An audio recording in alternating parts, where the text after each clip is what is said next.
warahmatullahi wabarakatuh. Nama saya Fadila Suhana. Saya mahasiswa Universitas Terbuka dengan NIM 860255122. Prodi PGSD. Video ini dibuat untuk memenuhi tugas 1.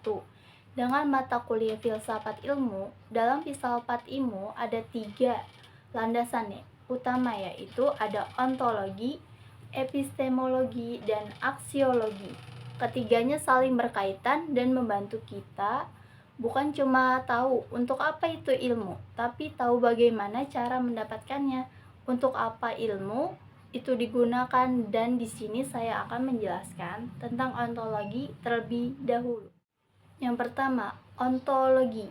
Ontologi itu fokus apa yang dikaji oleh ilmu. Jadi kita ngomongin objeknya apa dan bagaimana hakikatnya, realitasnya. Misalnya dalam peran seorang guru SD dalam dunia pendidikan dasar, ontologi bukan lagi soal teori berat, melainkan tentang hakikat peserta didik. Anak usia 7-12 tahun dengan segala keunikan perkembangannya. Guru harus sadar bahwa realitas yang ia hadapi adalah manusia yang sedang tumbuh, bukan kertas kosong atau botol kosong. Secara ontologis, guru meyakini bahwa setiap anak memiliki potensi yang berbeda-beda yang harus digali. Nah, yaitu contohnya ketika guru mengajarkan matematika secara ontologi, guru harus paham apakah matematika itu sekadar angka di buku atau alat logika untuk memecahkan masalah. Nah, yang kedua, epistemologi. Epistemologi menjawab bagaimana cara mentransfer pengetahuan agar sampai ke pikiran anak. Guru SD menggunakan metode yang konkret karena anak usia SD berada pada fase operasional. Maka metodenya melibatkan alat peraga, terus permainan, dan observasi. Bagaimana guru tahu siswanya sudah paham? Melalui evaluasi, tes, dan praktik langsung. Di sini guru menguji pengetahuan anak yang diberikan sudah valid dan bisa diterima oleh logika anak.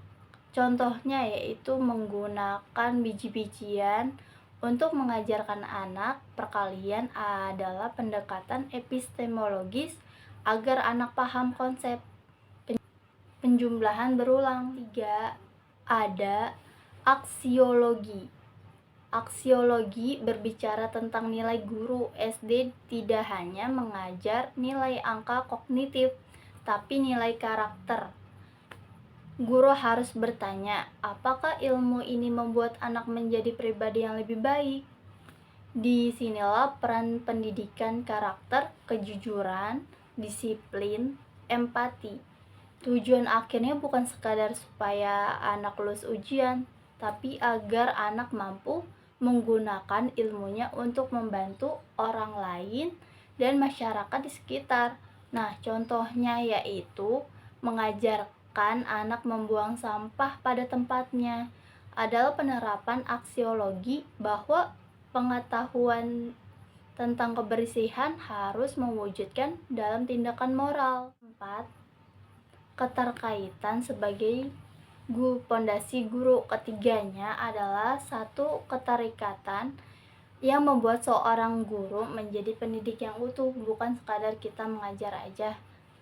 Jika guru tahu siapa yang diajar, ontologi, dia akan tahu cara mengajar yang tepat, epistemologi, dan dia akan punya alasan ilmu yang mulia mengapa hal itu harus diajarkan, aksiologi. Jika guru hanya fokus pada epistemologi, cara mengajar tanpa aksiologi, yaitu nilai, ia hanya akan melahirkan anak-anak yang pintar secara otak tapi tumpul secara hati. Sebaliknya, tanpa ontologi yang kuat, guru akan memaksakan materi yang tidak sesuai dengan kapasitas usia anak. Nah, kesimpulannya, ontologi adalah kesadaran, epistemologi adalah keterampilan, dan aksiologi adalah kebijaksanaan. Ketiganya harus menyatu dalam diri seorang guru SD untuk menciptakan pendidikan yang memanusiakan manusia. Sekian dari saya. Mohon maaf apabila ada salah kata. Wassalamualaikum warahmatullahi wabarakatuh. Terima kasih.